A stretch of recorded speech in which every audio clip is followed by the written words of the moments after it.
Então, a Ivete mencionava aí a saudade da bolacha pedagógica. Até parece que eu vi a professora Catarina ali, que abriu a câmera uns minutos. Parecia que ela estava comendo uma bolacha pedagógica. Catarina, depois você manda pra gente um pouco também, porque a gente também, em casa, a gente compra bolacha pedagógica de tanta saudade, mas assim, não tem o mesmo sabor do que quando a gente come lá na escola. É sempre um sabor diferente, porque a gente divide com os amigos, né? Mas também não vejo ninguém falar que está com saudade de fazer um diário. Oh, que saudade que eu tô de colocar o pontinho na presença, de deixar em branco para quando o aluno falta. Saudade do diário eu não ouço ninguém falar, né? Mas assim, a gente sente saudade daquilo que a gente aquilo que mais dá prazer, daquilo que a gente mais gosta, né? Dando continuidade aqui, a gente tem percebido que os números da Covid têm atingido grandes índices, né? Então, no noticiário vem dizendo que a gente aí ultrapassa 80% de ocupação dos leitos, né, de Covid. E esses números meio que vão jogando um balde de água fria para aquilo que a formação tinha como meta, como projeto, que é o de fazer a monitoria de forma presencial. E o que se desenha para acontecer é que a apresentação do plano de intervenção seja feita de forma online, né? Então, é só para a gente ir pensando e se planejando por conta que o que está desenhado para acontecer é isso. Junto com esses números da Covid, também essa semana recebi umas fotos e vídeos de como é que está a estrada, né? Em específico aqui a estrada indo para Colniza e vi que não está lá muito boa a coisa, né? O ano passado, numa dessas viagens, eu, Faneca, quem foi mais? Foi o Fábio e foi a Neuzimar, a gente passou, o Rio Vermelho transbordou e a gente ficou uns dias preso para lá, sem conseguir voltar para casa. Esse ano a gente olha para as fotos e para os vídeos daquela estrada e a gente se arrepia, né? Mas são dois fatores que jogam contra aquilo que a gente pretendia, que é de acompanhar presencialmente a exposição do plano de intervenção. Tá.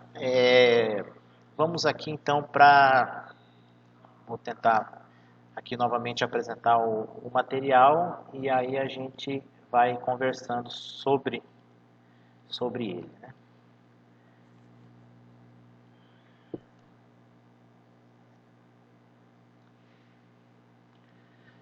Tá. Nossa formação em língua portuguesa, eu sempre coloco essa entrada aqui, digamos, essa tentativa de fazer um cabeçalho dizendo que essa formação ela é para professores em língua portuguesa. Pode parecer repetitivo, mas ainda essa semana tinha professor que estava em grupo trocado, né? Que era professor de língua portuguesa, que estava lá na formação com os pedagogos. Então, é só para enfatizar, deixar claro que essa formação é para professores de língua portuguesa. Se você não está ensinando português e está nesse grupo, é sinal que a sua formação exclusivamente essa parte central com a Flávia, né? Só para que fique bem claro. Tá bom, sejam bem-vindos e digamos, algumas orientações antes da gente entrar no nosso conteúdo em si.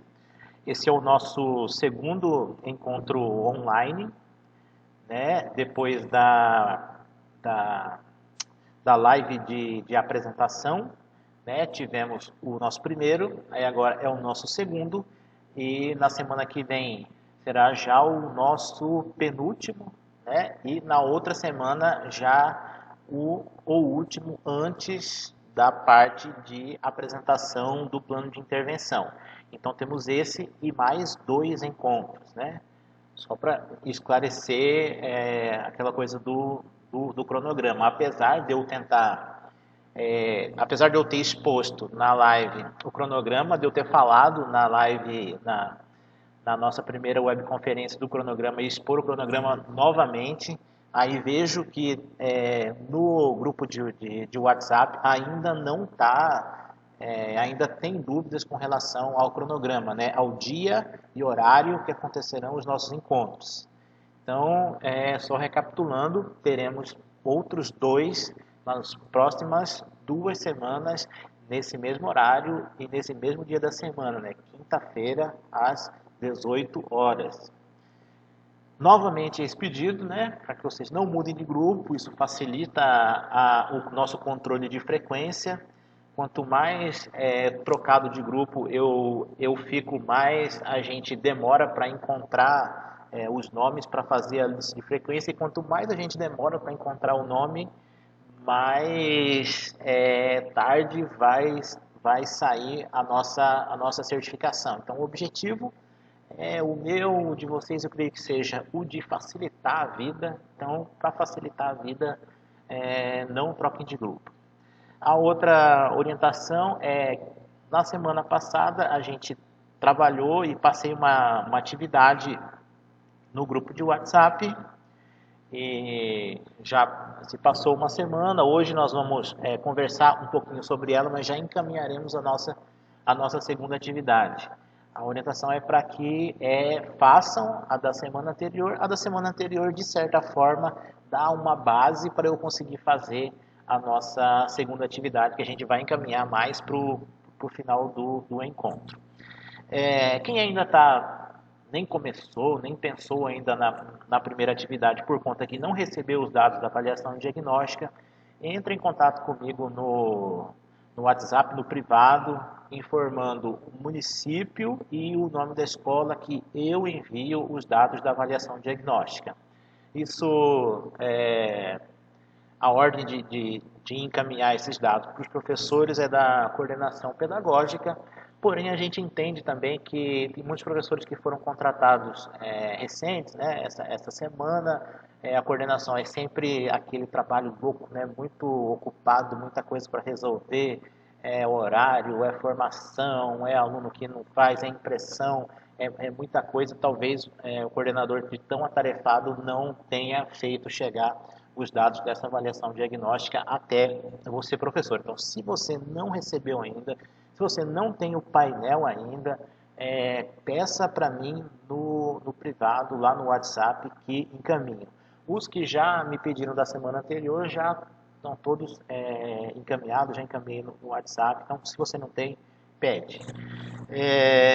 Ao contrário da semana passada, em que eu procurei, a gente tinha um conteúdo extenso e procurei falar bastante, né? A gente ocupou boa parte do tempo na exposição do que é uma avaliação externa, avaliação em larga escala. Hoje peço, e mais para o final, tentar fazer uma exposição menor, e o objetivo de hoje é a gente, ao final, debater, conversar, dialogar sobre a atividade anterior para conseguir encaminhar a próxima atividade. Outra orientação é com relação à lista de frequência, né? A lista de frequência, ela vai ali no chat do Meet. Então, nos minutos finais dessa nossa webconferência, a gente encaminha o link, aí vocês assinem. É possível que, eu precisei ir no banheiro, caiu a internet, caiu um poste, caiu uma árvore, meu celular descarregou, aconteceu alguma coisa assim. Comunique, fala assim que carregar, assim que tiver internet, o mais rápido possível. Ainda dentro do dia ou ainda um dia após, é possível a gente encaminhar esse link para que vocês, quem perdeu a lista, né, assine. Porém, se de uma semana para outra a gente já fecha as listas, por conta que a secretaria já vai trabalhando em cima do mapa final, né? Então, se a gente não recebe um comunicado de que você não assinou a lista ali um dia depois, pelo menos, aí fica complicado para a gente assinalar a sua frequência, né? Então, basicamente, isso que a gente encaminha enquanto ordem, né, de organização da nossa formação. Antes de começar, como a Flávia encaminha as formações dela, né, sempre iniciando com o que ela chama de leitura de leite, né? Engraçado que eu ouvia isso antes, eu pensava que era de leite, que eles colocavam um copo de leite com café para tomar. Mas depois eu vi que era deleite, um deleite de se deleitar, de curtir, de aproveitar mesmo, né? Então, é a leitura de leite. E a gente traz hoje aqui uma leitura para a gente começar aqui, de certa forma, tem um pouco a ver com a temática e com a nossa realidade enquanto docente, né? Então, é um texto, né? É uma pequena história que tem uma moral interessante. Então, vamos aqui. Uma mãe bebê e um bebê camelo estavam por ali, à toa, quando, de repente, o bebê camelo perguntou: Mãe, mãe, mãe, posso te perguntar umas coisas? Claro. O que está incomodando meu filhote? Por que os camelos têm corcova? Bem, meu filho, nós somos animais do deserto, precisamos das corcovas para reservar água e por isso mesmo somos conhecidos por sobreviver sem água. Certo. E por que nossas pernas são longas e nossas patas arredondadas? Filho, certamente elas estão assim para permitir caminhar no deserto, sabe? Com essas pernas eu posso me movimentar pelo deserto melhor do que qualquer um. Por que nossos cílios são tão longos? De vez em quando eles atrapalham a minha visão. Esses cílios longos e grossos ajudam na proteção dos seus olhos quando atingidos pela areia e pelo vento do deserto, disse a mãe com orgulho nos olhos. Então, a corcova é para armazenar água enquanto cruzamos o deserto. As pernas para caminhar através do deserto. E os cílios são para proteger meus olhos do deserto. Então, que diabo nós estamos fazendo aqui no zoológico? Perguntou o bebê camelo, né? Moral da história: a habilidade, o conhecimento, a capacidade, as experiências, elas são úteis se você estiver no lugar certo. Ou seja, não adianta você conseguir e ter todas as ferramentas, ter desenvolvido as habilidades, ter todo o conhecimento, se você não utiliza esse conhecimento, se você não utiliza essa habilidade, essa capacidade, essa experiência. Não adianta ter todas as ferramentas, saber como funciona, se eu não uso toda essa minha capacidade, essa minha habilidade. Mais ou menos como o que aparece nessa imagem, né? A gente tem alguém que pretende olhar sobre o muro, apesar de ter várias escadas, nenhuma é utilizada da maneira correta e ele, digamos, não tem uma visão tão confortável ou não tem uma visão total do que está por sobre o muro. E os dizeres que a gente tem aí, ó, não importa quantos recursos você tem, se você não sabe como usá-los, nunca será suficiente. Mais ou menos o que a indignação do bebê camelo, né? Apesar da pata arredondada, apesar das corcovas, apesar dos cílios grandes, ele ia usar onde? Ia usar como, né? Não adianta ter todas essas ferramentas e não ter o principal, que é o deserto, né? Não adianta ter tudo aquilo e viver num zoológico. Então, a nossa temática de hoje, o que a gente pretende estudar hoje, já que a gente está falando de capacidade, de habilidade, é justamente esse aqui, as habilidades e competências, né? Então, nisso a gente começa com esse camarada aqui, que é o Philippe Renault. Estava pesquisando novamente nesse livrinho aqui dele, aqui, que é bem interessante, 10 competências para ensinar. E o Philippe Renault, ele vem numa pegada parecido com o bebê camelo, né? Indignado com o não uso das ferramentas, né? O Philippe Renault, ele fala o seguinte: o ensino por competências não se faz nomeando uma comissão de redação para elaborar um conjunto de competências ou colocando um verbo de ação na frente dos saberes disciplinares. É o que o Felipe Renault fala, não adianta estar tudo escrito, não adianta a gente despender uma grande quantidade de pessoas, não adianta a gente redigir as competências se nós não utilizarmos as competências, né? E ele continua, não basta entender as competências como uma parte do processo de ensino, mas como o processo de ensino. Ou seja, eu não posso, parte da minha aula ou apenas no meu planejamento, ensinar por competência se eu não faço isso como um todo. Se o meu aluno ele não aprende através desse processo que é o ensino por competências, né? O Felipe Renault parece que leu a historinha da mamãe camelo e do bebê camelo, né, dizendo que não adianta apenas eu ter todas as ferramentas e saber como é que funciona, eu saber o conceito de habilidades e competências se eu não uso essa coisa do ensino por competências, né? É o que o Felipe Renault vem falando aqui. Então, por que o ensino por competências, né? Por que, que a gente tem que aprender isso, por que, que é legal isso. Por conta que uma nova cultura modifica as formas de produção e apropriação dos saberes, né? E essa nova cultura exige pessoas que tenham a capacidade de planejar e de resolver problemas. E a gente percebe que, junto com isso, os alunos eles acabam não se interessando mais por saberes que, por hora, vão parecer, digamos, sem sentido, né? Me lembro que quando estava no ensino fundamental, certa vez perguntei para o professor de matemática, mas onde é que eu vou utilizar essa fórmula de Bhaskara? E ele prontamente me disse, você tem que aprender essa fórmula de Bhaskara porque isso aqui vai cair no vestibular.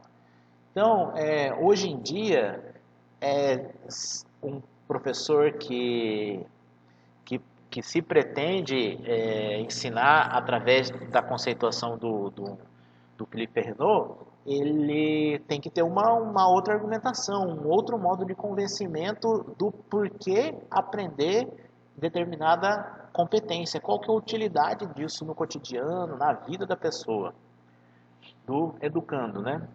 Junto com isso, as transformações tecnológicas, né?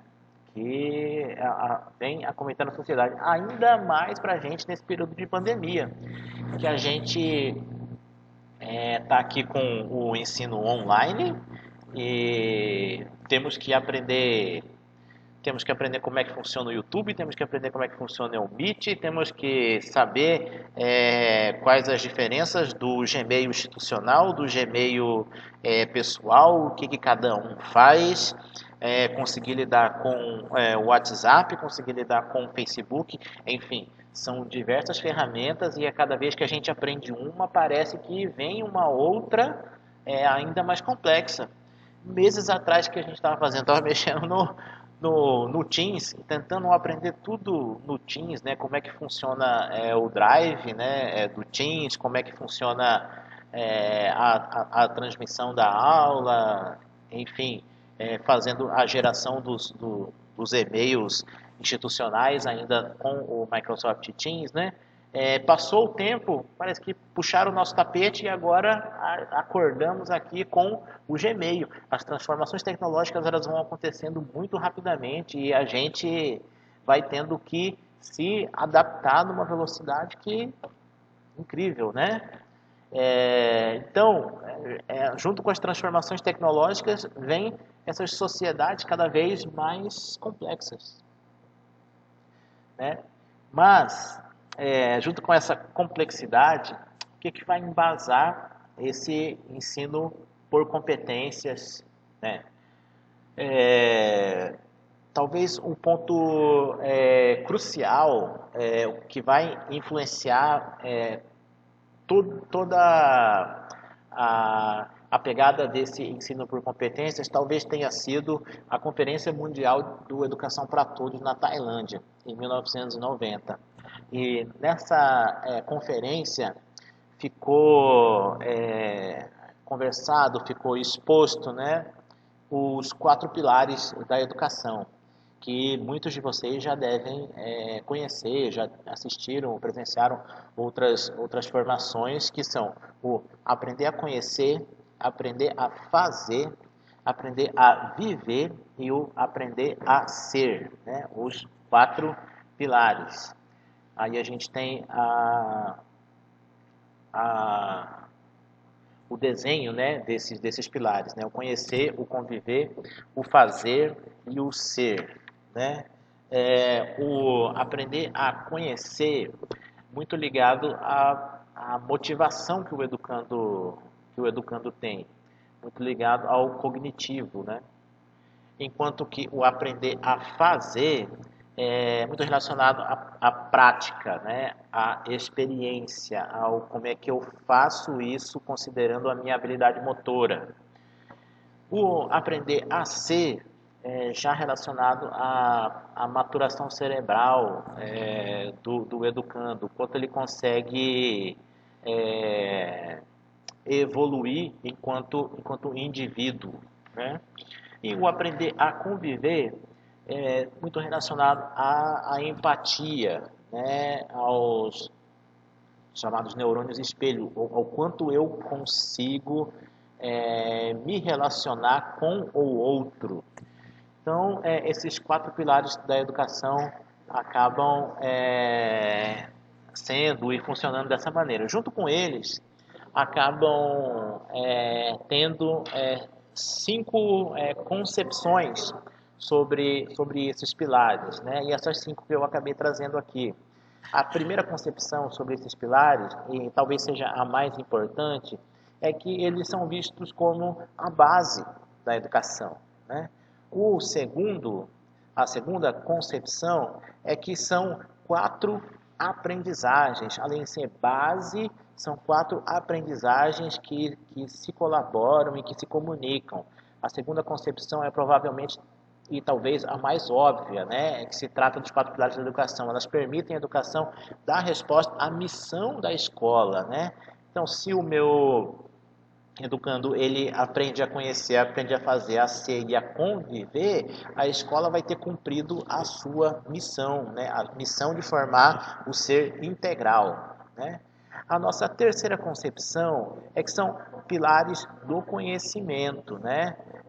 Que decorre naturalmente da anterior, que eles são tidos como pilares do conhecimento. A nossa quarta concepção é que esses pilares eles se tornam um caminho a percorrer, é que eles constituem vias do saber. A nossa quinta concepção é que são elementos estruturantes, né, que vão ampliar a função da educação. Eles são elementos estruturantes de um ensino que é estruturado, né? Então, esses aqui são as 5 concepções com relação aos 4 pilares da educação. Isso, mais tarde, né, depois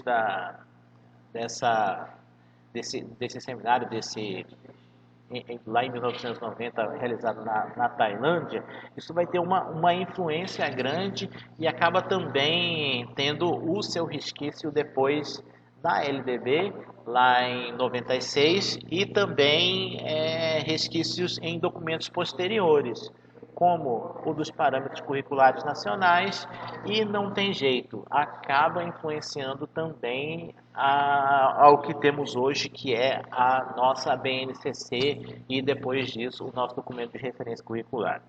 Mas falando das diretrizes curriculares nacionais, dos PCNs, eles vão enfatizar a necessidade de centrar ensino e aprendizagem no desenvolvimento de competências e habilidades por parte do aluno, em lugar de centrá-lo no conteúdo conceitual apenas, né? Então, depois desse seminário e depois da LDB e também reafirmando com os PCNs, deixou-se digamos, de apoiar que o professor construa um planejamento centrado naquela listagem de conteúdos apenas, né? Então, eu tenho que fazer o meu planejamento anual e vou lá e primeiro bimestre, segundo bimestre, elenco os conteúdos e dessa listagem de conteúdos eu fechei, eu terminei. Depois disso, muda-se completamente, né? E aí passa-se dessa coisa de elencar conteúdos para o desenvolvimento de habilidades. A gente já estava ali em 98, né? Mas vamos retroceder um pouquinho para 96 com a LDB. Aí a gente percebe que o texto dela vai ter influência também dos 4 pilares. Ó, no artigo 32 diz o seguinte: o ensino fundamental, com duração mínima de 8 anos, obrigatório e gratuito na escola pública, terá por objetivo a formação básica do cidadão mediante o desenvolvimento da capacidade de aprender, veja bem, capacidade de aprender, o pilar era aprender a aprender, tendo como meios básicos o pleno domínio da leitura, da escrita e do cálculo, a compreensão do ambiente natural e social, do sistema político, da tecnologia, das artes e dos valores que se fundamentam a sociedade. O terceiro, que é o desenvolvimento da capacidade de aprendizagem, tendo em vista a aquisição de conhecimentos e habilidades e a formação de atitudes e valores. E o quarto, o fortalecimento dos vínculos de família, dos laços de solidariedade humana e de tolerância recíproca em que se assenta a vida social.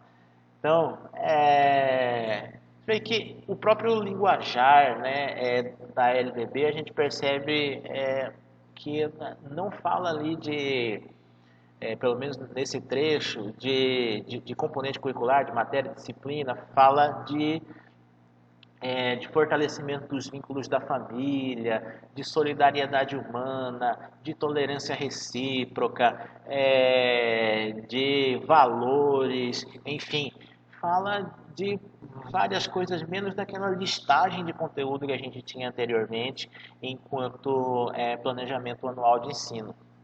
Então vem numa outra vibe, numa outra pegada. Mas a gente já sabe que essa conferência de 90 vai influenciar os documentos posteriores.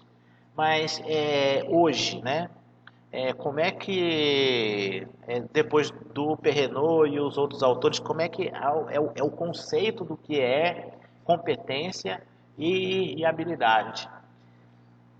Então, vamos começar aqui com competência, né? O que é competência? O dicionário, é importante a gente também ter o dicionário, mas também ter o conceito que é para nós, especialistas em educação. E nós, professores, somos, né, especialistas naquilo que fazemos, que é justamente educar, né? E nós temos que tomar esse discurso para si, né? Por conta que quando a gente não se pronuncia enquanto professor, enquanto educador, a gente dá margem para que outras pessoas, através do senso comum, acabem opinando e distorcendo essa realidade, né?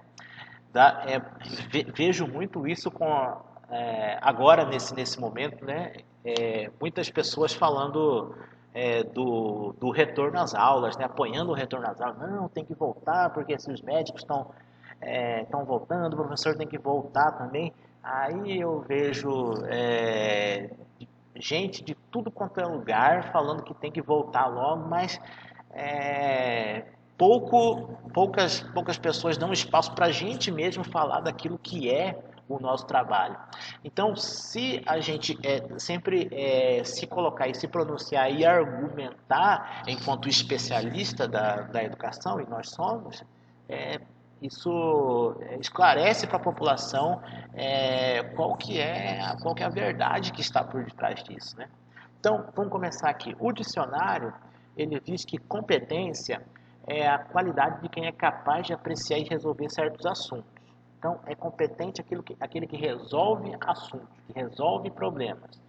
Porém, na educação, a conceituação ela é um pouco diferente, digamos, um pouco mais aprofundada com relação à temática educação. Então, para a gente, competência é a faculdade de mobilização de um conjunto de recursos cognitivos, como saberes, habilidades e informações, para solucionar com pertinência e eficácia uma série de situações.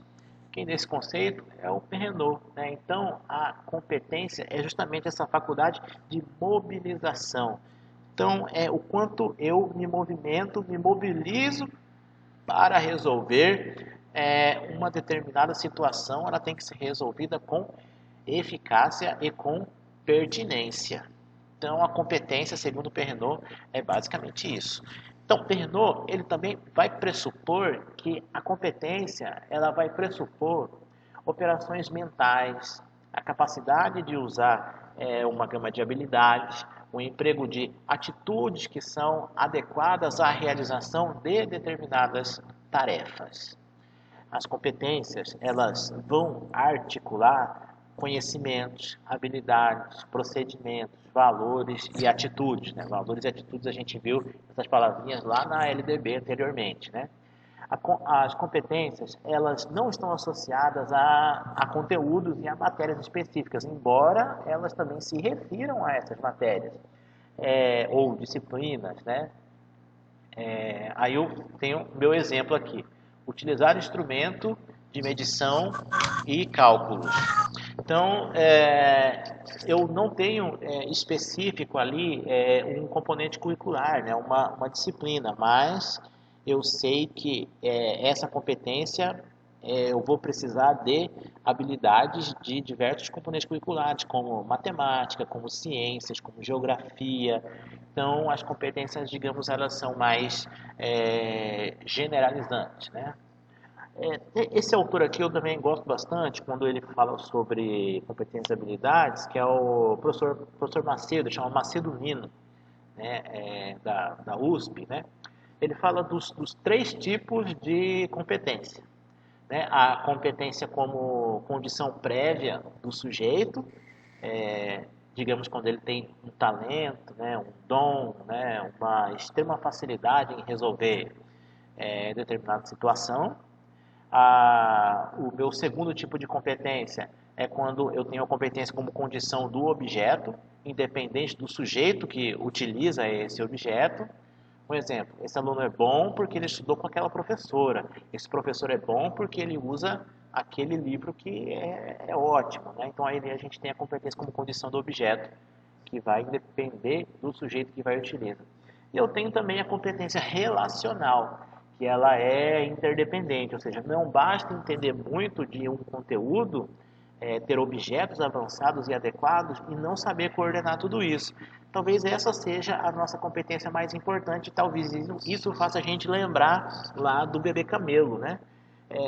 Que não bastava para ele ter patas longas, ter corcovas e ter cílios grandes, se ele não podia utilizar aquilo, se ele não estava no lugar certo, que era o deserto. Então, o Filipinino ele fala que essa é a competência mais importante, que é quando eu me mobilizo para a prática das habilidades que estão relacionadas à competência. É interessante os artigos do Macedonino.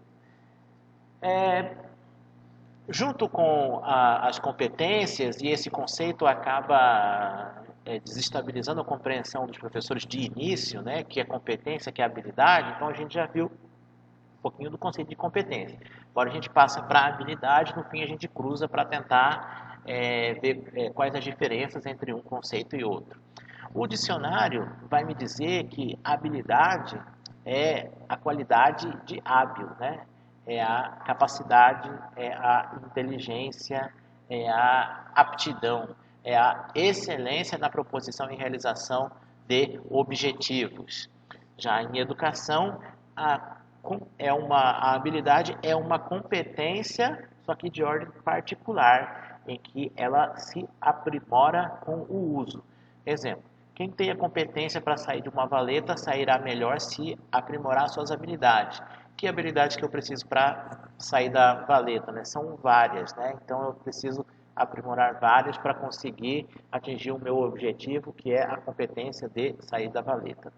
A habilidade, ela é a filha específica da competência, já dizia o Celso Antunes, né?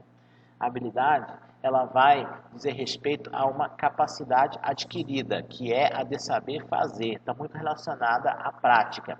Um exemplo: identifica variáveis, compreende fenômenos, relaciona informações, analisa situações, problemas, sintetiza, julga, correlaciona e manipula. Né? Então, são sempre capacidades adquiridas. Né?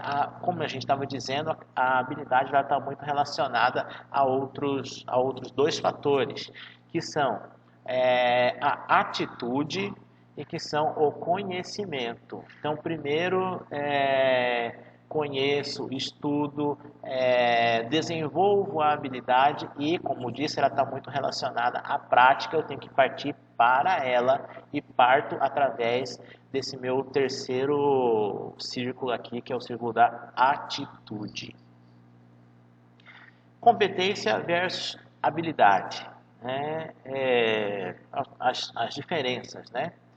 Não há, a nossa literatura fala que não há como diferenciar, digamos, de forma precisa, né? Alguns já têm em mente aqui alguns exemplos para diferenciar, mas quando colocados diante de um outro texto, meio que desestabiliza essa conceituação e essa diferenciação de competência e habilidade, né? Aqui também trouxe exemplos, mas diante de um texto maior, talvez seja complicado, né?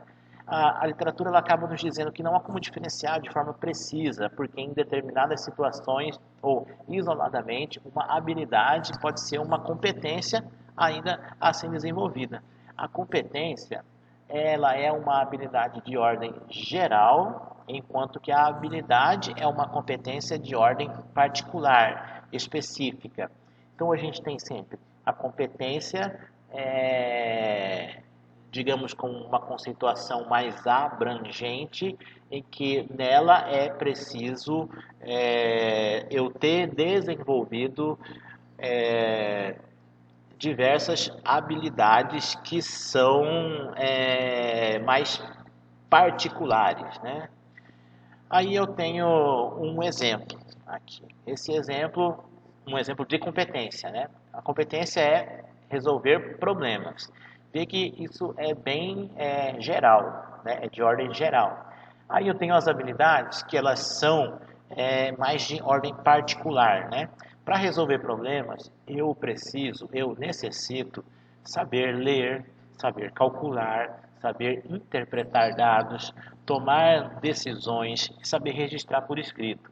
Veja que as habilidades elas são de ordem mais específica e a competência de ordem mais geral. Eu necessito desenvolver várias habilidades para conseguir desenvolver uma competência.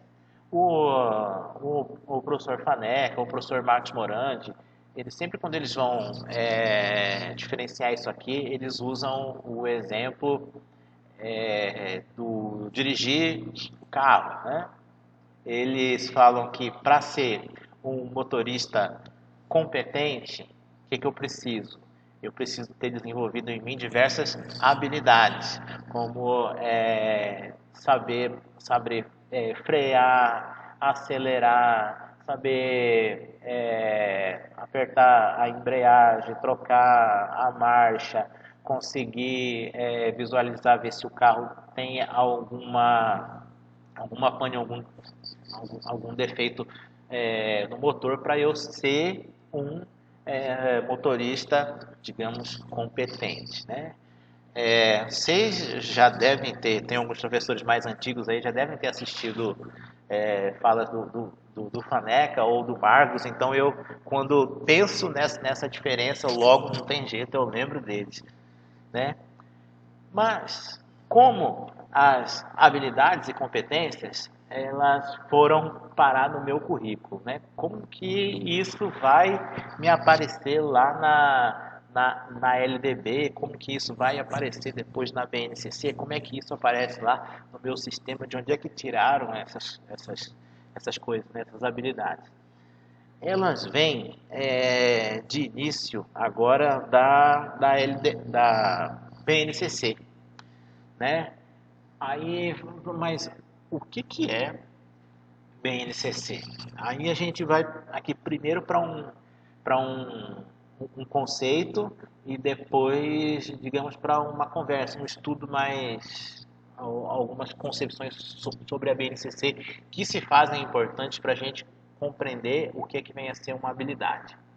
Então, a Base Nacional Comum Curricular, ela é um documento de caráter normativo que define o conjunto orgânico e progressivo de aprendizagens essenciais que todos os alunos devem desenvolver ao longo das etapas e modalidades da educação básica, de modo a que tenham assegurado seus direitos de aprendizagem e desenvolvimento em conformidade com o que preceitua o PNE.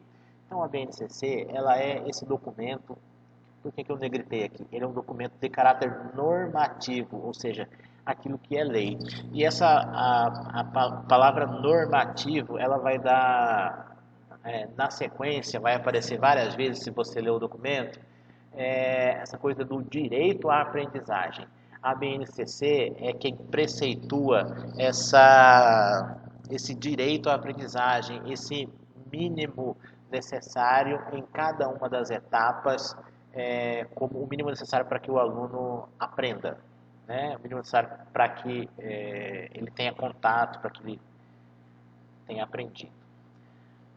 Mas, por que já tendo PCN, já tendo DCN, já tendo LDB, a gente ainda precisa de uma BNCC, né?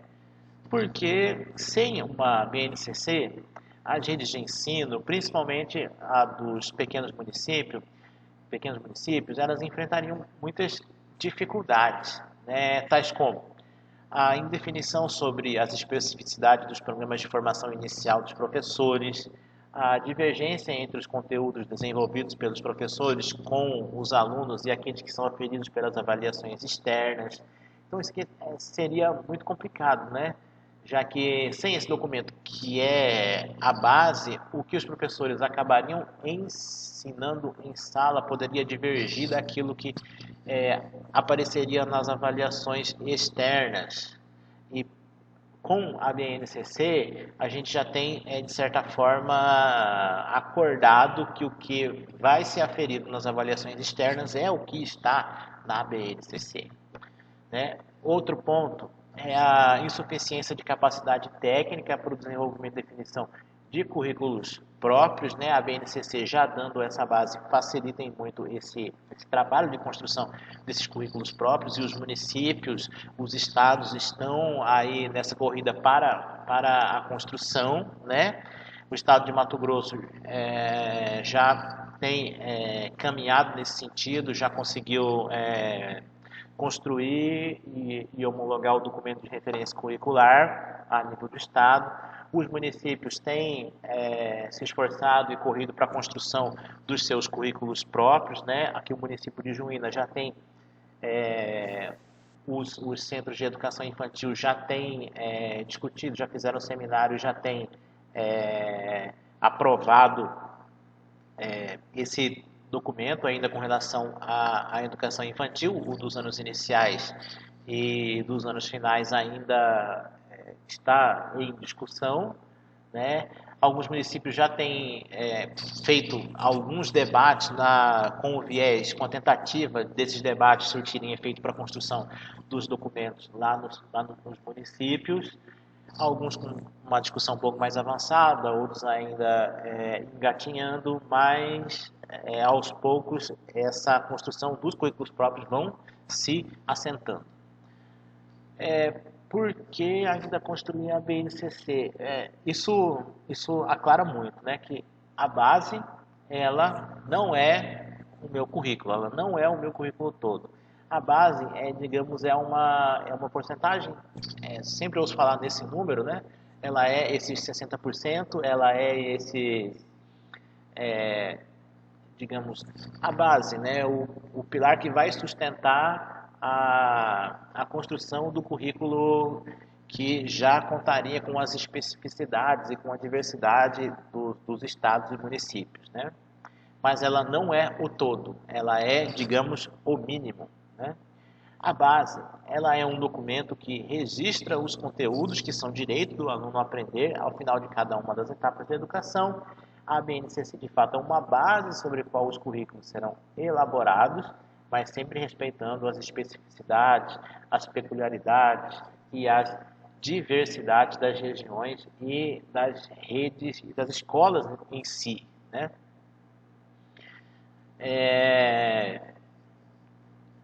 Tudo isso tem um impacto, né? E tudo isso também tem um modo de pensar essa base que pode estar alinhado ou não, né?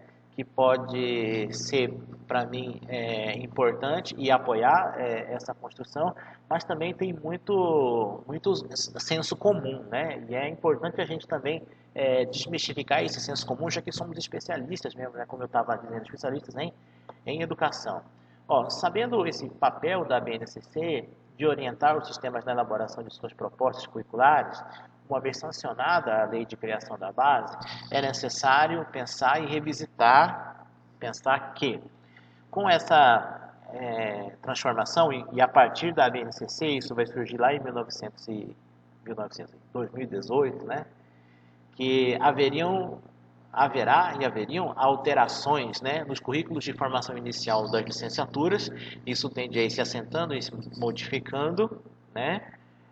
A formação continuada dos professores, 2018, 2019, 2020, a gente tem estudado isso e a BNCC impactou fortemente essa formação inicial dos professores, impacta até hoje, nós estamos estudando isso, né?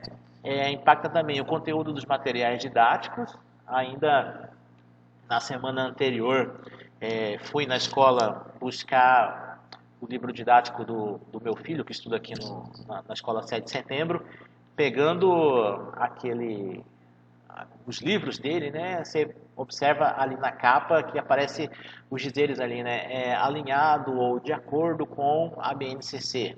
Ou seja, pós construção da BNCC, isso impacta hoje na construção dos materiais didáticos, que tem que se voltar para aquilo que está na BNCC.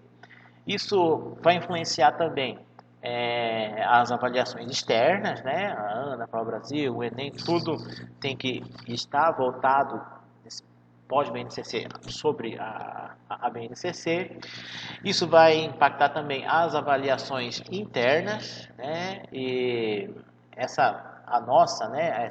A diagnóstica, também as habilidades estão, né, nesse bojo, né, de BNCC também. E também vai influenciar a articulação política entre os vários sistemas de ensino, né? Municípios, estados, federação e outros. Como eu estava dizendo, isso tem risco e estratégia.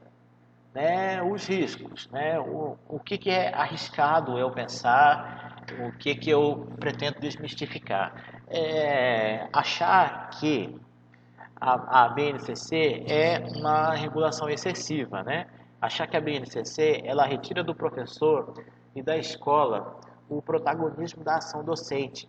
Caso haja um entendimento de que a BNCC ela vai representar o conhecimento oficial, que ela é um currículo a ser seguido. Primeiro que ela não é a sua totalidade, ela não é um currículo, né? Mas ela é a base para a construção do currículo. Eu achar que ela, de certa forma, vai retirar o meu protagonismo, também é complicado, né? Por conta que ela me dá o mínimo, né? Ela me dá o mínimo que o meu educando tem que aprender durante cada uma das etapas, né? Eu ainda tenho todo o restante e construir, trabalhar para construir o meu currículo lá na minha escola é parte da minha ação docente também, né? Então, se pretendo, né, um protagonismo, esse protagonismo também parte da minha ação política de construção do meu currículo lá no meu estado, lá na minha cidade, lá na minha escola, né? A possibilidade de que esses 60% de conteúdo curricular, que é o que representa, né, a BNCC, sejam ali na prática os 100% efetivamente ministrados, seja pelas condições reais das escolas ou porque serão a base do que será considerado nos exames nacionais.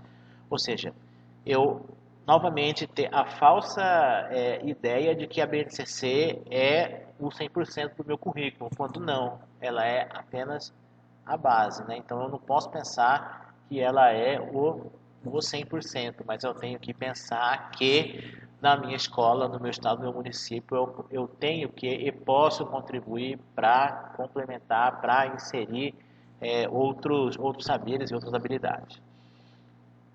A adesão à crítica dos sistemas de ensino, à utilização dos materiais didáticos uniformizados, outra coisa que pode acontecer. O aprofundamento das desigualdades quando as condições estruturais básicas para sua implementação não forem providas. A gente percebe quando a gente lê as 10 competências gerais que algumas delas, para alguns municípios, para algumas escolas, se tornam, digamos que, impraticáveis, né? Mas, por outro lado, não ter essas competências, eu estou dizendo aqui dessas mais relacionadas à tecnologia, né? Mas não ter essas competências também deixaria de fazer com que a escola sonhe, né? Deixaria de fazer com que os governos tenham como meta alcançar aquilo que já está na LDB enquanto competência geral. Então, eu acho importante manter toda aquela coisa do protagonismo enquanto tecnologia mesmo, né?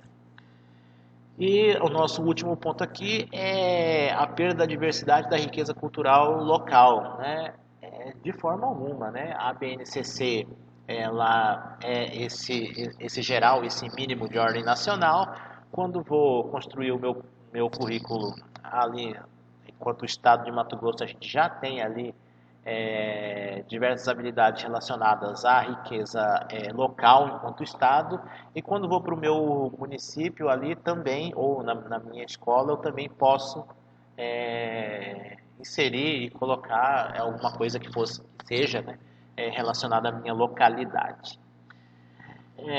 Um esclarecimento que se faz necessário enquanto especialista, né, em educação é que a BNCC é esse documento de ordem nacional, um documento de referência curricular que a gente já estuda aqui há algum tempo. Me aparece, tenho ali também, que outra coisa bem diferente é o meu currículo na prática, né? O meu currículo vivo, aquilo que acabo escolhendo no meu planejamento anual, no meu plano de aula ali todo dia. São coisas bem diferentes. A BNCC, ela estabelece que devem articular e direcionar a compreensão sobre o desenvolvimento integral dos estudantes, definida como mobilização de conhecimentos, conceitos e procedimentos, habilidades, práticas cognitivas e socioemocionais, atitudes e valores para resolver demandas complexas da vida cotidiana, do pleno exercício da cidadania e do mundo do trabalho. Então, a BNCC acredita nessa articulação e nessa mobilização de conhecimentos, tanto digamos, os conceituais, né, como aqueles mais procedimentais, né, utilizando aqui um palavreado do Zabala, né, como aqueles mais procedimentais, e também aqueles mais atitudinais, ou seja, toda a minha levando em conta todos os domínios para o desenvolvimento desse ser, desse indivíduo de forma integral, né? É o que a BNCC acredita, o texto da BNCC acredita nessa articulação de competências, né? elas integram, né, aspectos cognitivos, né, a capacidade de valorizar, acessar, produzir e utilizar o conhecimento, físicos, né, a capacidade de desenvolver e cuidar da saúde do corpo e do bem-estar, sociais também, a capacidade de agir como cidadãos conscientes e agentes da transformação em questões de interesse coletivo, e culturais, que é a capacidade de construir a identidade, o pertencimento, a sensibilidade para transitar por um mundo que é culturalmente diverso. E emocionais, que é a capacidade de lidar bem com emoções, com sentimentos e relacionamentos. Então, esse breve texto nos dá a noção de que a BNCC pretende, desde a BNCC pretende desenvolver um ser integral, né, levando em consideração aspectos físicos, sociais, culturais, emocionais, como o texto vai deixando a gente entender. Essa articulação, né, acontece com os conhecimentos, que me dizem um pouco sobre a aquisição de saberes importantes para a vida, os conhecimentos que mobilizam habilidades, que é justamente a aplicação desses conhecimentos ao meu cotidiano. A gente dizia anteriormente que as habilidades elas estão muito relacionadas à atitude, né? E aqui novamente aparece a palavra, né? A atitude, que é a disposição para aplicar esses conhecimentos e essas habilidades em situações da vida ou quando necessário, tudo isso calcado em valores, né? Que é a utilização desses conhecimentos e habilidades de forma consciente, de forma ética, de forma construtiva. Esse palavreado, né? Aplicação, valores, ética, aspectos emocionais, tudo isso, né? De onde é que surge, né? Como é que vem esse palavreado? A gente estava acostumado aqui com os 4 pilares, aí de repente aparece isso de desenvolver o socioemocional do meu aluno, de desenvolver nele atitudes, de desenvolver nele valores, e eu achando que o que eu tinha que ensinar enquanto professor era só o meu conteúdo, e ali dar o meu conteúdo, torcer e fazer o aluno ficar quieto e dar o meu conteúdo. Mas aí aparece esse negócio da BNCC com tudo isso aí. De onde é que vem isso, né? Fico pensando enquanto professor, né? Vem desse sujeito aqui, ó. Vocês estão vendo aí esse camarada aí é o Bloom, né? Ele com esse sorriso de Reinaldo Gianecchini aí, ele é um cara bonitão, não é? Quem achar ele bonitão, escreve no chat aí. Então, o Bloom, ele vai me trazer uma série de conhecimentos com relação ao que o professor tem que fazer em sala, mas também sobre os níveis de aprendizagem, né? Ele me ensina basicamente 2 conceitos e 2 coisas que eu tenho que levar em consideração quando vou construir o planejamento, quando vou entrar para a minha sala de aula. A taxonomia de Bloom, né, essa palavra taxonomia é classificação, né, é um desses instrumentos cuja finalidade é auxiliar a identificação e a declaração dos objetivos que estão ligados ao desenvolvimento cognitivo. Ele vai englobar a aquisição de conhecimento, de competências, de valores e atitudes, visando facilitar o planejamento do processo de ensino e aprendizagem. A taxonomia do Bloom, lá que não é tão recente assim, lá em 1956, ela vai contribuir para a compreensão de como é que se dão os níveis de aprofundamento dos processos cognitivos, e esses níveis eles são muito presentes até hoje, quando a gente tem lá no sistema os objetivos de aprendizagem, que a gente vê o mesmo objetivo de aprendizagem para fases diferentes, para anos diferentes. O Bloom ele nos dá uma noção de como proceder com os diversos níveis, né? Então, como se dão os níveis de aprofundamento, os processos cognitivos e de como as habilidades estão estruturadas e possibilitam a racionalização da progressão dessas aprendizagens. Não tem como comparar, a gente viu ali o texto da BNCC, comparar a teoria do Bloom com a teoria do Zabala, que são bem parecidas, né? Tanto o Bloom como o Zabala, eles eles fazem menção a isso que eu tenho aqui no meu riscado em vermelho aqui, que é a formação integral do indivíduo, a formação integral do educando. Isso aparece lá na BNCC, formação integral, os dois, né? Mas o Zabala e o Bloom, eles têm, digamos, nomenclaturas diferentes para o mesmo, digamos, com a mesma finalidade. O Zabala, ele fala em conteúdos conceituais, conteúdos procedimentais e conteúdos atitudinais. E a gente acabou de ver isso escrito lá na LDB, né? Conceitos, procedimentos e atitudes, né? Isso vem da teoria do Zabala. Nessa mesma vertente, só que mudando as palavras, o Bloom ele fala em domínios, né? Ele fala em o que para o Zabala é conteúdo atitudinal, o Bloom ele chama de domínio afetivo. O que para o Zabala é conteúdo conceitual, para o Bloom é domínio cognitivo. O que para o Zabala é conteúdo procedimental, para o Bloom ele é domínio psicomotor. Aí a gente tem aqui uma ilustração do que seria os domínios do Bloom. E quando o Bloom fala dos domínios, isso tem muito a dizer para a gente enquanto prática docente, né, enquanto professor. Ele não diz que nenhum domínio ele é superior, né, ao outro, né? Os três domínios eles têm o mesmo valor e enquanto professor eu tenho que fazer, se penso no desenvolvimento integral do meu educando, eu tenho que trabalhar para o desenvolvimento do educando nos seus três domínios.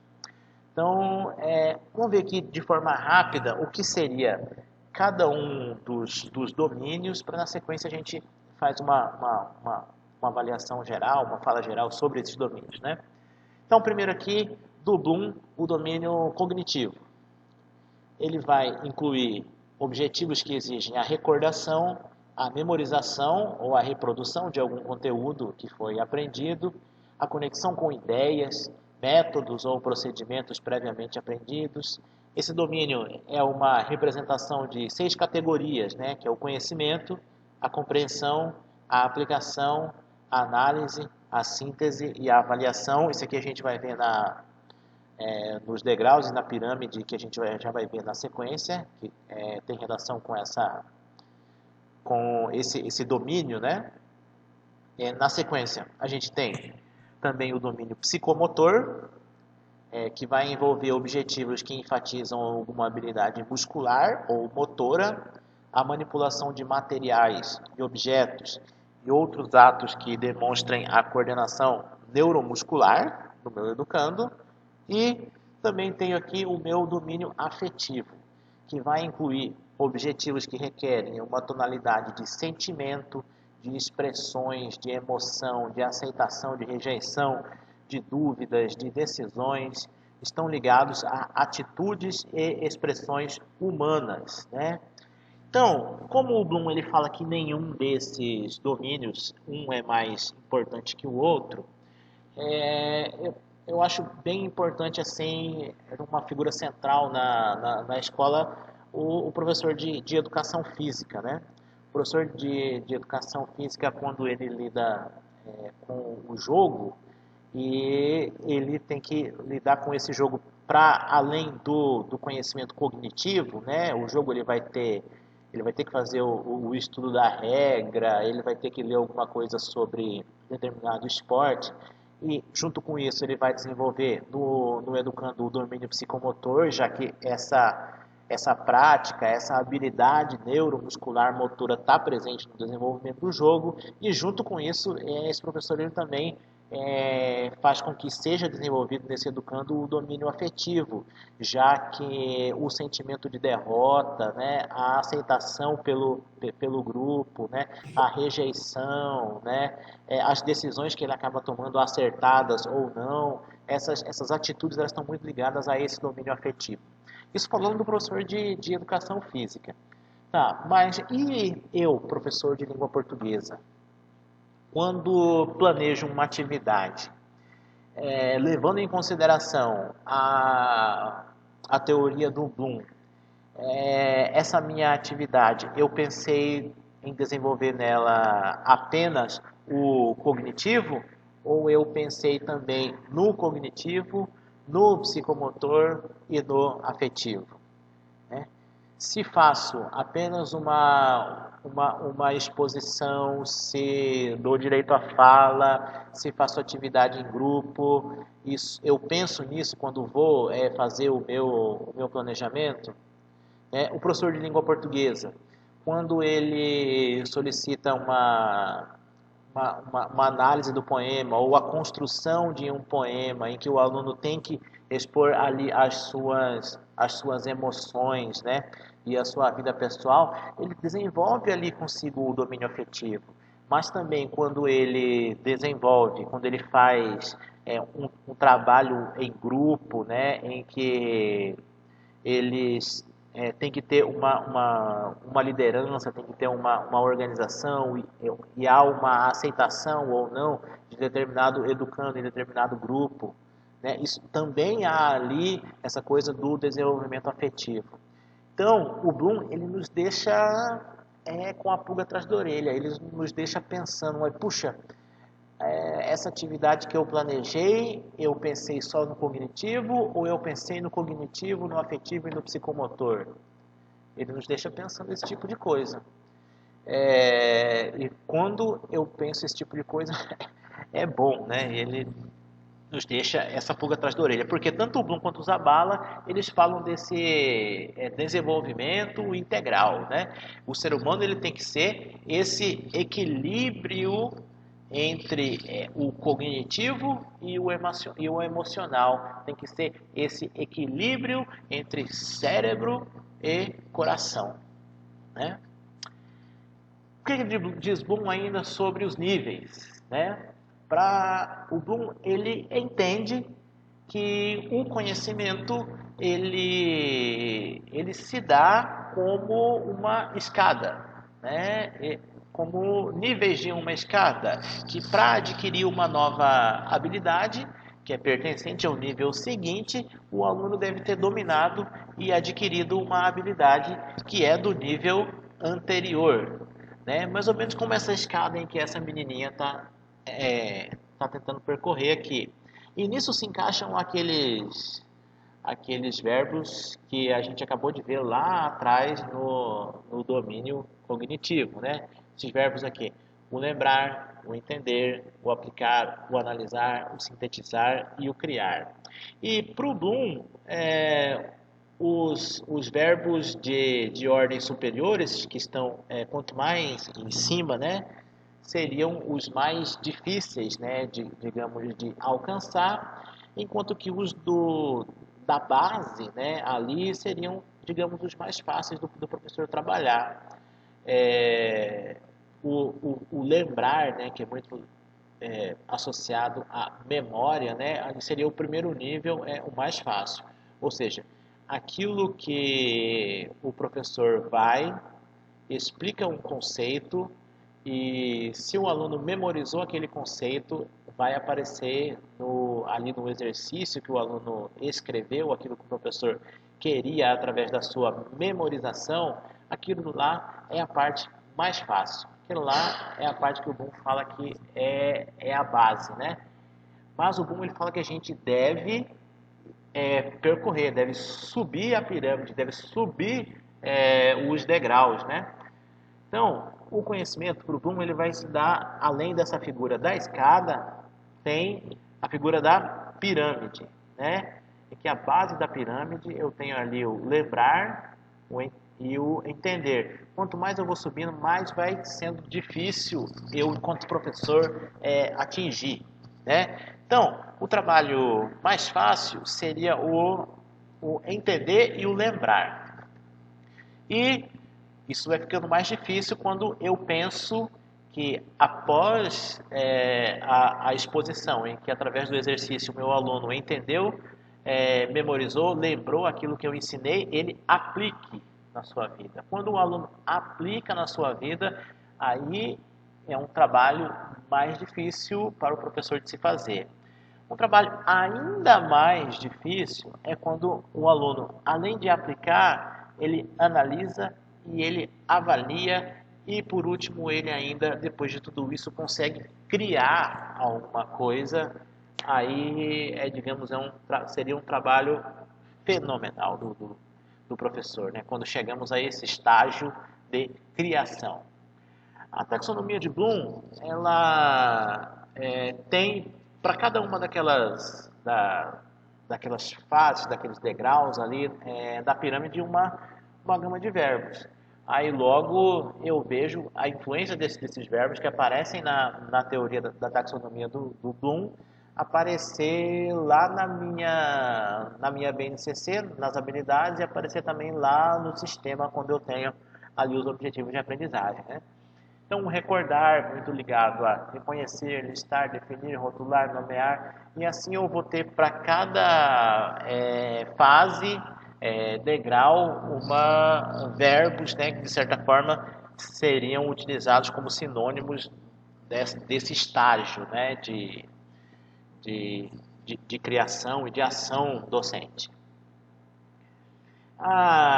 Essa pirâmide aqui, ela foi muito exposta quando a gente estudou sobre metodologias ativas, né?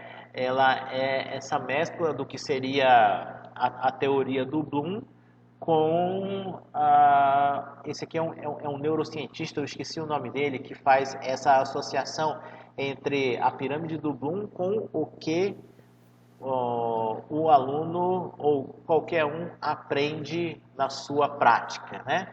Então ela nos diz o seguinte, que quando alguém assiste uma aula ou assiste um vídeo ou apenas lê um texto, estando ali na base da pirâmide, em que ele consegue memorizar aquilo e apenas compreender aquilo, a gente diz que ele aprendeu menos ali de 20%.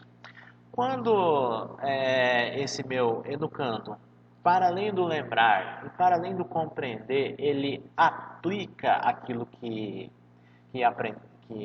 compreendeu e que lembrou, ou ainda ele analisa isso, ou quando ele faz exercício, quando ele discute, quando ele demonstra aquilo que compreendeu e que lembrou, aí a gente diz que ele aprendeu entre 20% e 75%.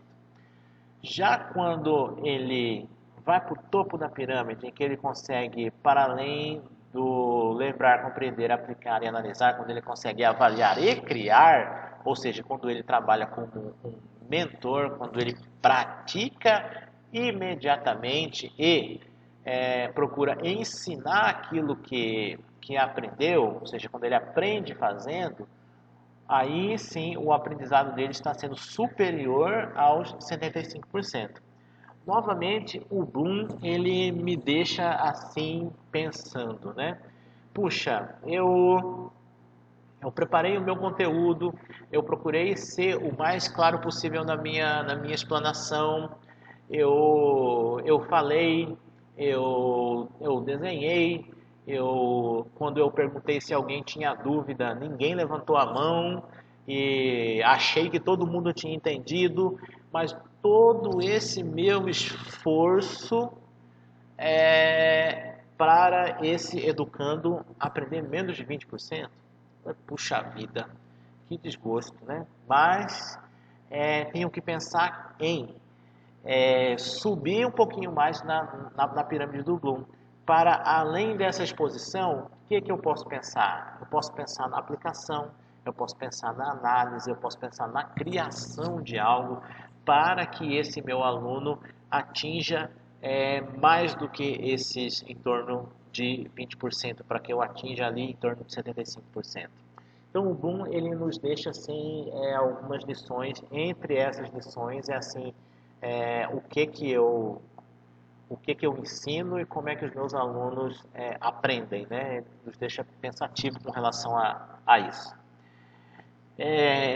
Ele fala também dos níveis, né? E esses níveis que aparecem lá na escada também deixa a gente pensando, mas eu tenho a mesma habilidade para as três, digamos, os 3 anos, né, do ciclo, né? E como o Bloom ele fala em níveis, né? Ali a gente lembra logo de que nesse meu primeiro ano do ciclo que estudo, caberia eu ter nessa habilidade a de introduzir o conhecimento. Enquanto que no meu segundo ano seria o de aprofundar a habilidade anterior e só no meu terceiro ano a de consolidar essa habilidade. Isso aparece também lá no documento de referência curricular. Isso aparece também quando a gente estuda a estrutura das habilidades que vão aparecendo para a gente. Então, como é que essas habilidades elas são estruturadas, né? Aí pensei aqui numa habilidade de geografia. Elas são estruturadas com essas três coisas, né? Que são o verbo, o complemento do verbo e os modificadores, né? Aí eu tenho aqui a minha habilidade, que é a de identificar e elaborar diferentes formas de representação, desenhos, mapas mentais e maquetes, para representar componentes da paisagem dos lugares de vivência. Essa é a minha habilidade. Então, ela é composta inicialmente do verbo, e esse verbo ele evidencia esse processo cognitivo envolvido em cada habilidade. É por meio dele que se observa o processo cognitivo imbricado na progressão e aprofundamento do processo de aprendizagem. Para, além desse verbo, eu tenho o complemento do verbo, né? Esse complemento, por sua vez, ele explicita os objetos de conhecimentos que estão sendo mobilizados na habilidade, né? Eles são retomados em outros anos no decorrer da educação básica, como a gente viu lá nos níveis, né? E esse olhar ele deve estar ali no seguinte ponto: o objeto de conhecimento ele volta, né? A grande atenção deve estar neste foco, porque esse objeto de conhecimento ele é retomado, mas a forma de lidar com esse objeto de conhecimento ela é muito mais importante do que o próprio objeto. Ou seja, eu preciso compreender o nível, né? Eu estou aqui nesse meu primeiro ano, ele aparece pela primeira vez, eu estou no introduzir, eu estou no aprofundar ou eu estou no consolidar. Quando compreendo o nível, né, aí eu tenho uma outra noção do que fazer com a habilidade. Por isso é importante compreender, para além da habilidade, o nível em que eu estou. Fechando aqui essa estrutura da habilidade, eu ainda tenho os modificadores. Os modificadores eles vão apresentar o contexto, né, ou uma maior especificação da aprendizagem, da aprendizagem que é esperada, né, para essa fase, né? E também vão me dizer como esse objeto do conhecimento está sendo aprofundado naquele nível, né? No caso aqui, para representar um componente da paisagem dos lugares de vivência, é onde, né? Tá. Aí eu tenho aqui mais um exemplo, né? Um exemplo: representar o trajeto de casa até a escola. O objeto de conhecimento, que é localização, orientação e representação espacial.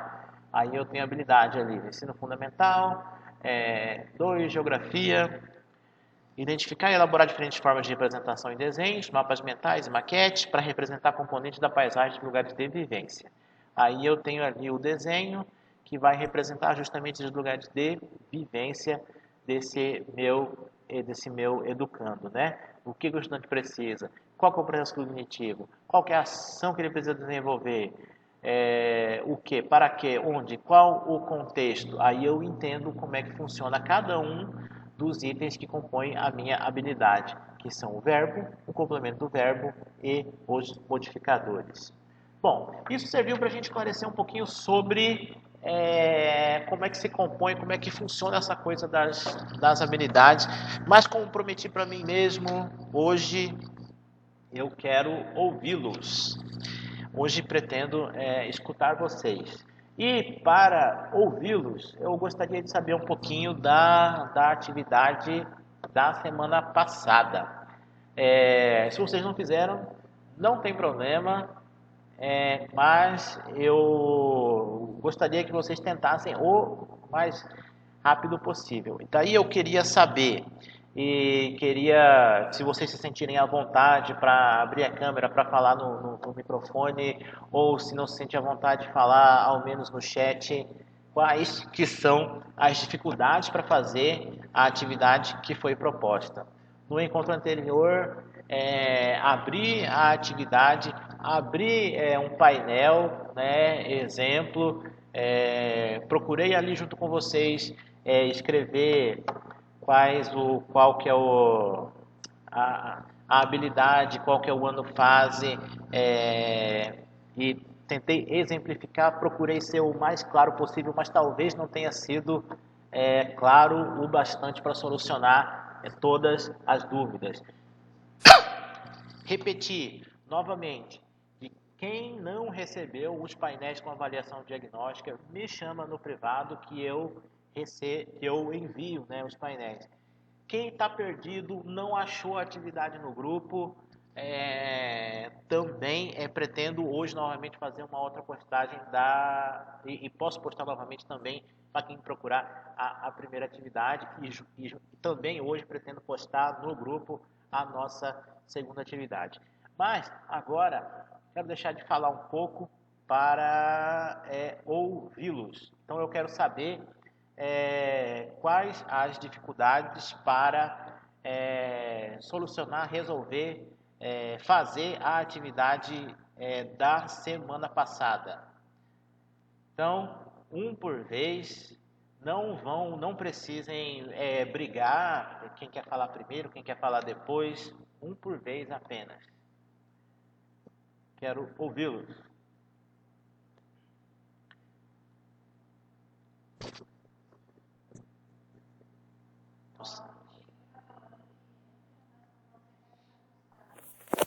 Oi, Jefferson, boa noite. É a professora Catarina. Professora Catarina, boa noite, professora Catarina.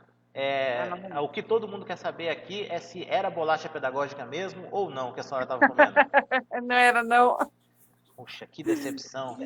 Então... É mesmo, gente com fome aqui.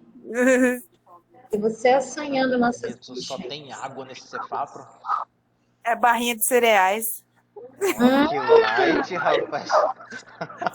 Claro que tem assim, né? Ivete pisou na gente agora, hein, Ivete? Pisou na gente. Tem casa ainda, tá?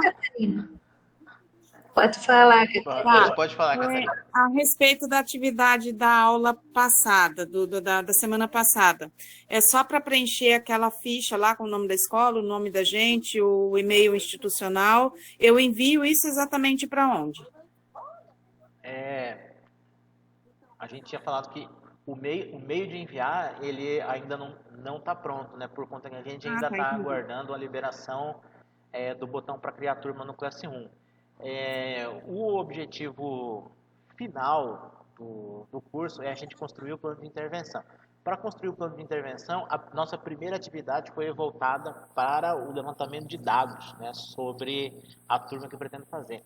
Então, o objetivo dessa nossa primeira atividade é apenas o de saber quais as habilidades que na avaliação diagnóstica o meu aluno teve mais de 50% de não acerto. Então, era basicamente isso. Mas a forma de enviar, ela ainda não está pronta. Eu só pedi para que fizessem a atividade, o meio de enviar ainda não está pronto. Tá, daí eu escolho, por exemplo, lá naquela tabela do Excel que foi enviado, tem apenas 2 habilidades que são de língua portuguesa. Eu escolho só uma delas, a que tem menos acertos. Você vai escolher a que tem mais de 50% de não acerto. De não acertos, ok. Uhum.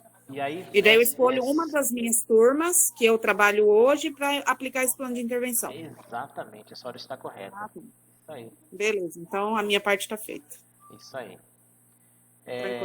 Eu estou vendo aqui no chat, tem um pessoal que não consegue achar os dados. Agradeço pela informação. Tá, não consegue achar os dados estão no painel. Vamos fazer o seguinte, eu vou novamente mostrar aqui em um painel como é que eu retiro os dados, e aí para pelo menos tentar ser claro, para daí a gente encaminhar após isso para nossa segunda atividade. O Xavier está dizendo aqui que ainda não tem os dados, é só novamente fazer o pedido no grupo, né, no grupo não, no privado, aliás, que eu encaminhe os dados, então me informe o município e a escola que encaminhe os dados. Se fizer isso, eu encaminho hoje ainda. O Maurício está dizendo que já fez a primeira e está esperando a segunda. E a Luciane dizendo para explicar novamente a atividade, que já esqueceu o que é para fazer. É engraçado isso. Vamos, então, novamente tentar. Vou só abrir aqui a minha atividade e a gente já volta para a explicação de como é que ela funciona. Vou tentar compartilhar.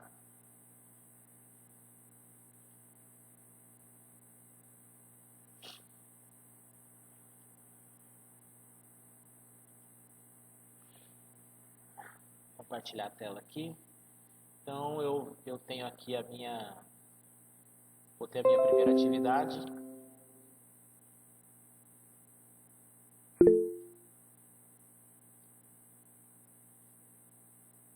Ela vai abrir, não vai me abandonar. Essa é a minha primeira atividade, é o que eu tenho que fazer.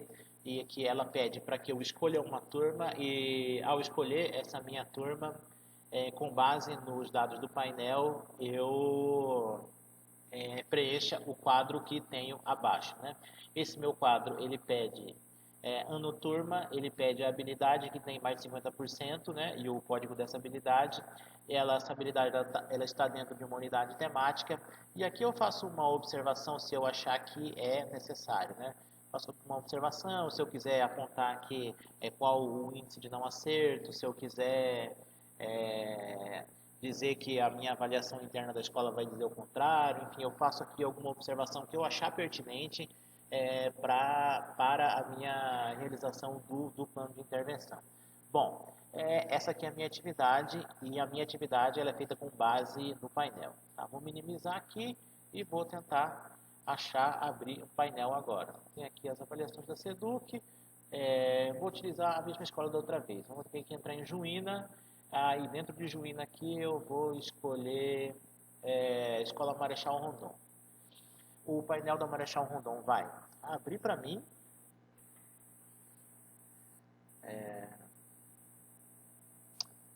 Muita paciência.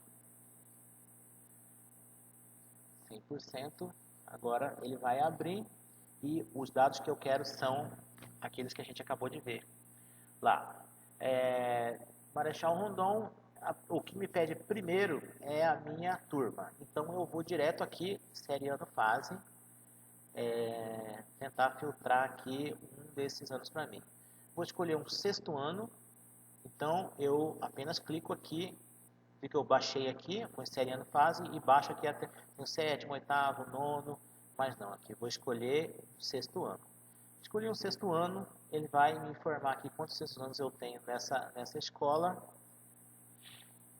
Um segundo que ele está filtrando. E está me dizendo aqui que eu tenho aqui o sexto ano, e esse sexto ano é o A. Aqui eu tenho o número da matrícula de cada um dos alunos, aqui eu tenho o nome de cada um dos alunos, aqui eu tenho o desempenho geral, né, desses alunos, e arrastar aqui. As habilidades que foram avaliadas, e aí eu vou, aqui o que me interessa, né, enquanto professor de língua portuguesa, é como é que eles foram em língua portuguesa. Então eu vou aqui até a uma unidade temática de língua portuguesa.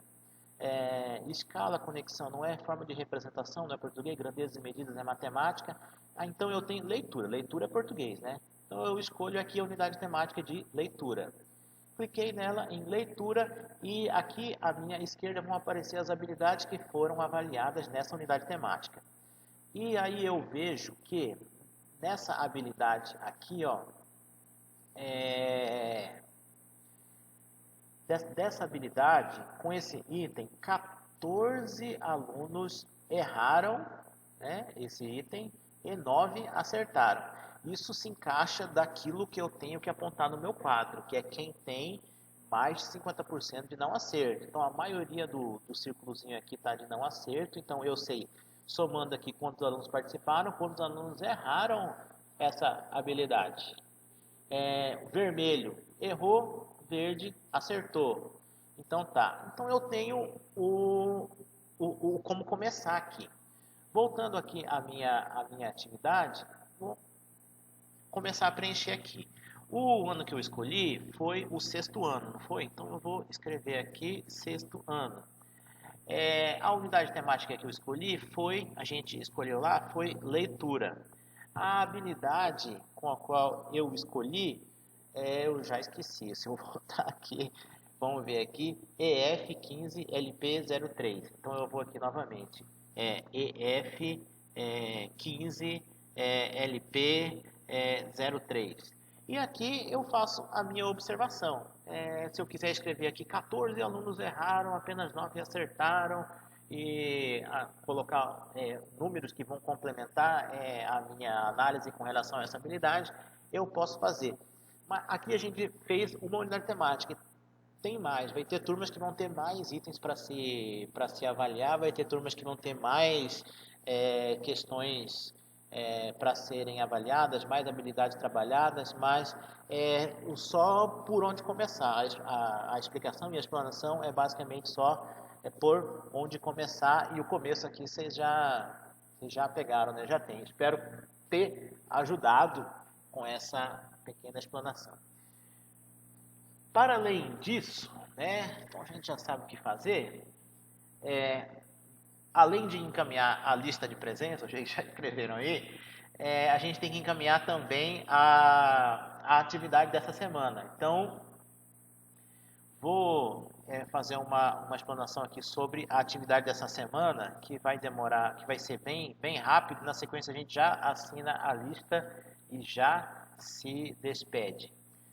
Então, a atividade dessa semana, a gente consegue visualizar, Ivete? A atividade dessa semana é pouco... Ainda não? Tá. Eu tenho aqui, parecido com a outra, a identificação, novamente, professor, escola, turma, celular, e-mail institucional. Novamente, que não é pecado não ter e-mail institucional. Tem professor que está sendo contratado agora que não tem e-mail institucional mesmo. Não precisa informar a gente que você não tem e-mail institucional. A gente recebe mensagem dizendo que não tenho ainda, se não tem, não dá de fazer. Não precisa, se você não tem problema. Então vamos lá. Então eu trouxe aqui 2 leituras, que talvez a minha explanação eu não tenha sido tão claro com relação à compreensão das habilidades na BNCC, e um outro texto sobre a taxonomia de Bloom, né? A taxonomia de Bloom e seus objetivos educacionais, e aqui propriamente a habilidade, a questão a ser feita, né? Então, a questão ela é essa aqui, ó. Considerando a habilidade de foco de língua portuguesa com maior índice de não acerto, considerando que vocês já realizaram a atividade da semana passada. Então, agora a nossa é essa aqui. Organize uma sequência de atividades a serem desenvolvidas com os alunos. Essa sequência fará parte do seu plano de intervenção. Então, parte do princípio que agora eu já tenho levantado os dados, eu sei as habilidades que os meus alunos precisam aprender, e sabendo essas habilidades que eles precisam desenvolver, aprender, eu tenho que planejar atividades que envolvam essas habilidades. Então, creio que isso vai colaborar com os professores na construção do plano de intervenção, já que o objetivo final do curso é a construção desse plano de intervenção, que deve ter como base a avaliação diagnóstica. Tá, e explanado sobre isso, eu creio que não vai ter grandes dúvidas, né, já que atividade sobre a habilidade é algo que a gente já faz, né? Vou encaminhar aqui a lista de frequência, peço só 10 segundos aqui para encaminhar a lista de frequência, para a gente partir para a nossa despedida. Não chorem, que eu volto semana que vem.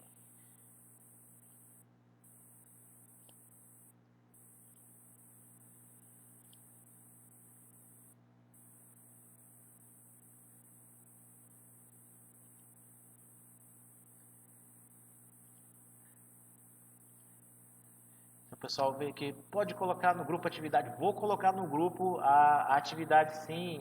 Regina. Solange dizendo que já fez a 1. Né? Então agora a gente já tem a 2, que é da semana seguinte.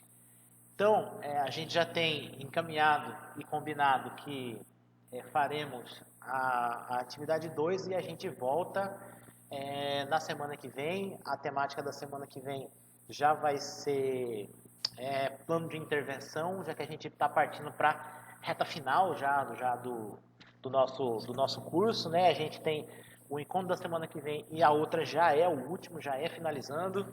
Então tudo bem rápido. Temos aqui 1 minuto, não, já são 20 horas e aqui agora só a parte das nossas despedidas. Assinem a lista de frequência. Se cair a sua internet, se você precisou ir no banheiro, se o celular descarregou, se acontecer alguma coisa, uma dor de barriga, só mandar mensagem aqui no privado, que encaminho também no privado a lista de frequência, se você participou hoje e não assinou a lista. Façam isso, quem assinar de hoje para amanhã, semana que vem, eu já não tenho muito o que fazer, então façam o mais rápido possível, assinem agora. Então agora só a parte das nossas despedidas. Então eu queria passar agora aqui a palavra para Ivete Paravise. Aí a gente tem 1 minuto para encerrar. Gostaria de ouvir as despedidas da Ivete. Então vamos lá, Ivete.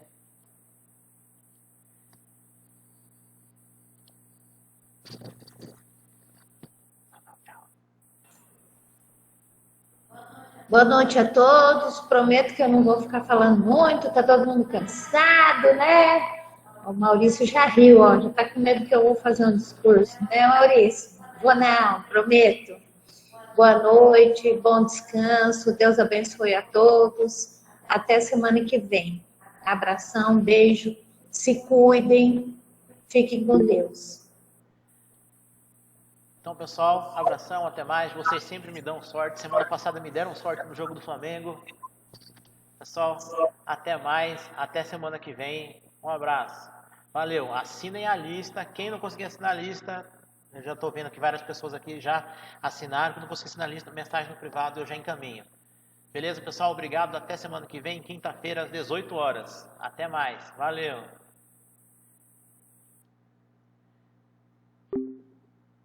Sai.